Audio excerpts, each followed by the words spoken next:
5월 3일 수요일 아침입니다. 여러분 5월의 계절의 느낌은 아마 푸른색이라고 말할 수 있을 것 같습니다. 그리고 푸른색은 생명을 이야기하지요. 우리 푸른나무 교회 모든 성도들과 우리 푸른나무 교회가 푸르고 푸른 그리스도의 계절이 그리고 그리스도의 생명력이 넘치는 5월이 되길 소망합니다. 그런 소망으로 함께 우리 사도신경으로 신앙 고백하고 오늘 출애굽기 마지막 40장 말씀을 나누겠습니다. 나는 전능하신 아버지 하나님 천지의 창조주를 믿습니다. 나는 그의 유일하신 아들 우리 주 예수 그리스도를 믿습니다. 그는 성령으로 잉태되어 동정녀 마리아에게서 나시고 본디오 빌라도에게 고난을 받아 십자가에 못 박혀 죽으시고 장사된 지 사흘 만에 죽은 자 가운데서 다시 살아나셨으며 하늘에 오르셔 전능하신 아버지 하나님 우편에 앉아 계시다가 거기로부터 살아있는 자와 죽은 자를 심판하러 오십니다. 나는 성령을 믿으며 거룩한 공교회와 성도의 교제와 죄를 용서받는 것과 몸의 부활과 영생을 믿습니다. 아멘. 자, 오늘 말씀드린 대로 이제 출애굽기 마지막 시간입니다. 출애굽기를 묵상하면서 재미있는 부분도 있었고 지루하고 어려운 부분도 있었지요. 그래도 한마디로 돌아볼 때 모든 것이 하나님의 은혜입니다라고 고백할 수 있었으면 좋겠습니다. 여러분 우리의 삶도 그러겠지요. 지내다 보면 즐겁고 기쁠 때도 있고 반대로 힘들고 어려울 때도 있고 때로는 참 지루하게 인내해야 될 때도 있습니다. 그래도 모든 것이 지나고 나서 모든 것이 하나님의 은혜입니다 라고 고백하는 삶이었으면 좋겠습니다. 그럼 그렇게 기대하면서 하루하루 말씀과 동행하시는 귀한 삶을 살아가시기 바랍니다. 자, 오늘 40장은 지금까지 하나하나 모세가 성물을 만들었던 것을 이제는 그것들을 합하고 조립해서 이제 성막을 완성하는 장면입니다. 그리고 그 모든 것에 관유를 발라서 거룩하게 하지요. 그런 다음에 이제 성막 안에서 일할 아론과 그 아들들을 씻기고 옷을 입히고 기름을 부어서 거룩한 직분을 행하게 합니다. 그리고 2년 1월 1일에 성막을 세우게 되는데요.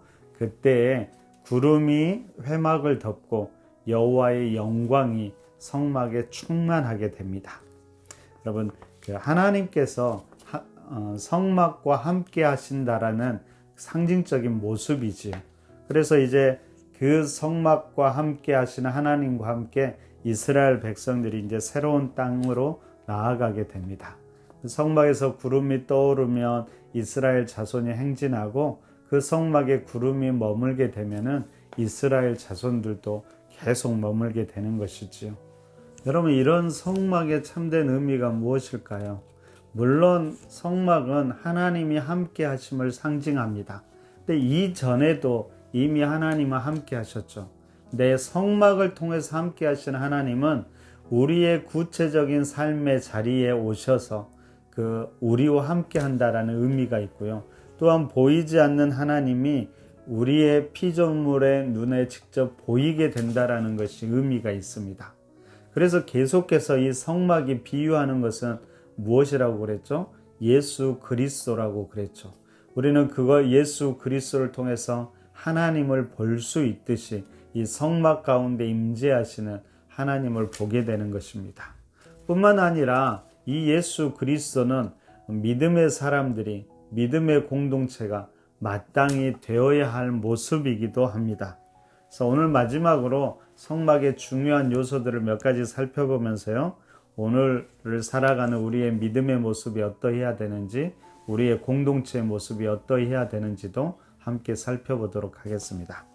첫째로 여러분 성막은 하나하나 성물을 소중하게 만드는 것도 중요하지만 오늘 마지막 40장에서 보여주듯이요. 함께 연합하여 전체를 이루는 것이 참 중요합니다.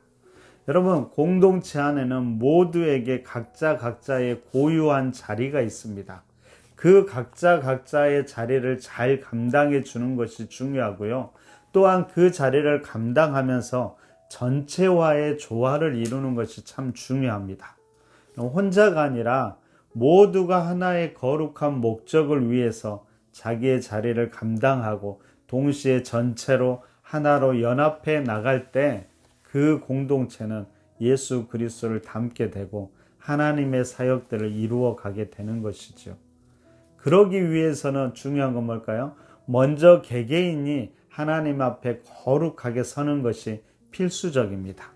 그러면 개인적으로 거룩하게 서고 동시에 공동체 안에서 거룩하게 서는 것, 이 두 가지가 함께 끊임없이 교류하는 것, 끊임없이 우리의 삶을 이끌어가는 것, 이것이 믿음의 사람들의 삶이라는 사실을 꼭 기억했으면 좋겠습니다. 자, 두 번째로 성막은 여러분 그 자체로 완성되는 것이 아니지요. 실제적인 기능은 어떻게 해요? 그 안에서 제사장이 실제적인 사역을 행함으로 완성되는 것입니다. 여러분 건물 자체도 중요하지요. 하지만 더 중요한 것은 그 안에서 일어나는 일들, 그 안에서 관계하고 예배하고 사역하는 그 모든 것이 중요하다라는 겁니다. 여러분 교회도 마찬가지입니다. 건물이나 어떤 물건들도 중요하지만 더 중요한 것은 그 공동체 안에서 일어나는 관계, 그리고 그 공동체가 감당하는 사역이 너무나 중요합니다.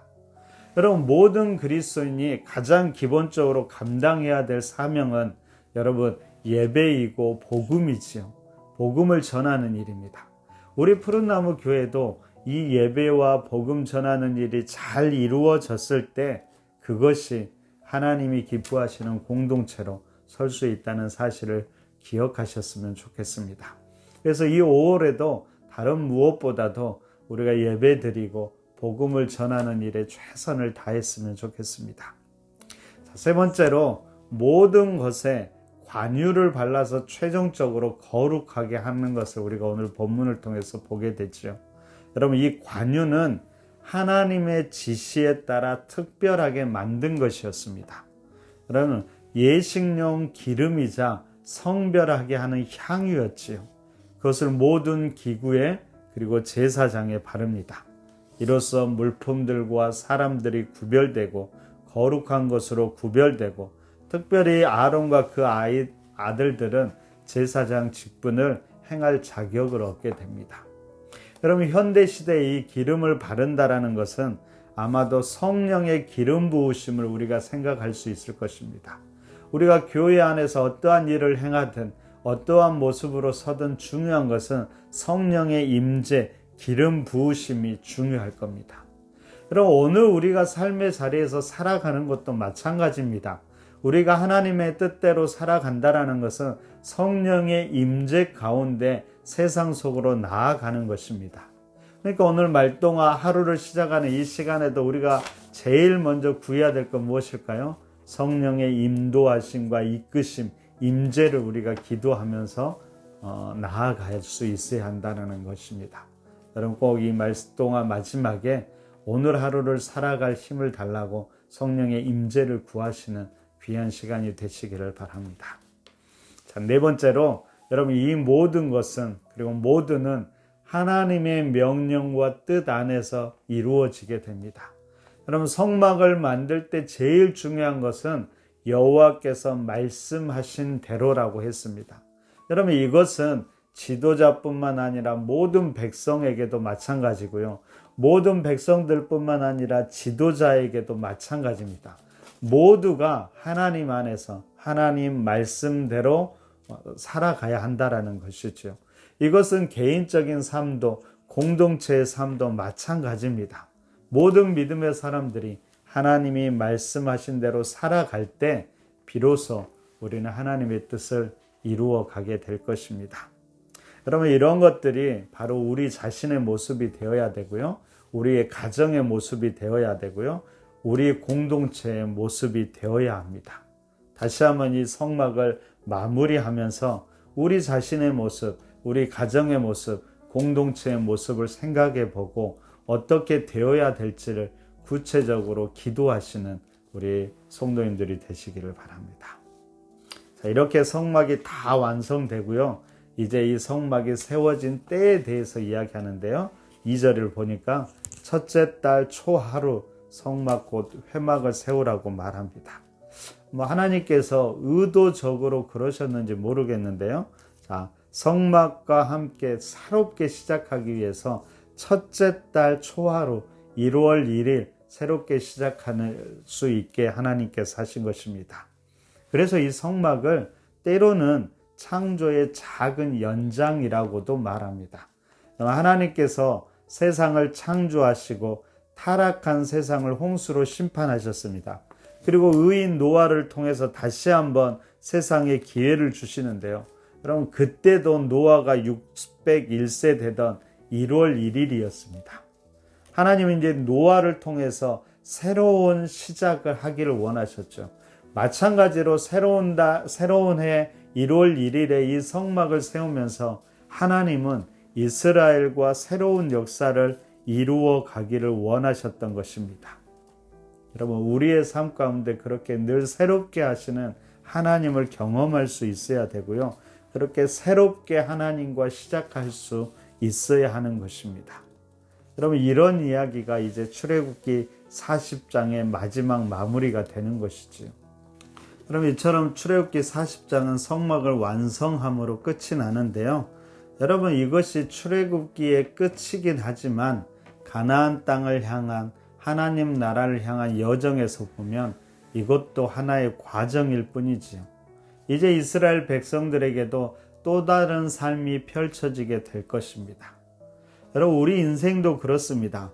어떤 것을 보면 하나하나를 마칠 때마다 끝나는 것 같지만 우리의 삶 전체로 보면, 그리고 더 크게 하나님 나라의 관점에서 보면 그 모든 것이 하나의 과정일 뿐입니다. 우리는 또다시 믿음의 길을 가야 하고, 더 나아가서 우리 삶 전체도 하나님 나라의 작은 부분을 차지하고 있을 뿐이지요. 그 주어진 분량을 최선으로 감당하면 되는 것입니다. 참 식상한 말일 수도 있지만 여러분, 출애굽기를 마치면서 이런 말이 떠오르더라고요. 내일 지구가 멸망할지라도 오늘 나는 사과나무를 심는다. 조금 더 바꾸면 내가 곧 죽어 사과나무의 열매를 내가 거두지 못할지라도 누군가 그 열매를 거둘 수 있다면 우리는 오늘 사과나무를 심어야 합니다. 그 심정으로 우리가 하루하루 믿음의 길을 걸어갈 때, 나에게 주어진 삶의 자리, 그곳을 잘 믿음으로 지켜갈 때 하나님 나라는 어느새 완성되게 될 것입니다. 우리를 통해서, 그리고 우리 다음 세대를 통해서 완성되게 될 것입니다. 그래서 오늘 하루 주어진 삶 믿음 안에서 충실히 사시고요. 그리고 이후의 세대를 위해서도 그 믿음이 계속될 수 있도록 기도해 주시기를 부탁드립니다. 그래서 출애굽기를 마무리하는 것도 하나님의 은혜이듯이 우리의 삶도 마무리할 때 모든 것이 하나님의 은혜였습니다. 그렇게 고백하는 우리의 삶이 되었으면 좋겠습니다. 그런 소망과 기대로 오늘 또 주어진 삶의 분량들을 최선으로 믿음으로 하나님과 동행하면서 살아가는 우리 푸른나무교회 성도님들이 되시기를 간절히 부탁드립니다. 자, 함께 기도하겠습니다. 오늘 성막을 통해 마지막 주신 하나님의 음성이 있으면 기억하시면서 기도하십시오. 그리고 오늘 또 우리에게 주어진 삶의 자리를 잘 지켜나갈 수 있도록 기도하시고요. 무엇보다도 그렇게 살아갈 수 있도록 성령의 임재를 기도하십시오. 그래서 성령님의 임재 속에서 오늘 하루 성령님과 동행하시는 귀한 삶이 되시기를 바랍니다. 그런 하루가 되도록 기도하시고요. 서로를 위해서도 중보하시고 무엇보다도 푸른나무 교회를 위해서도 기도해 주시기 바랍니다. 우리 함께 기도하겠습니다.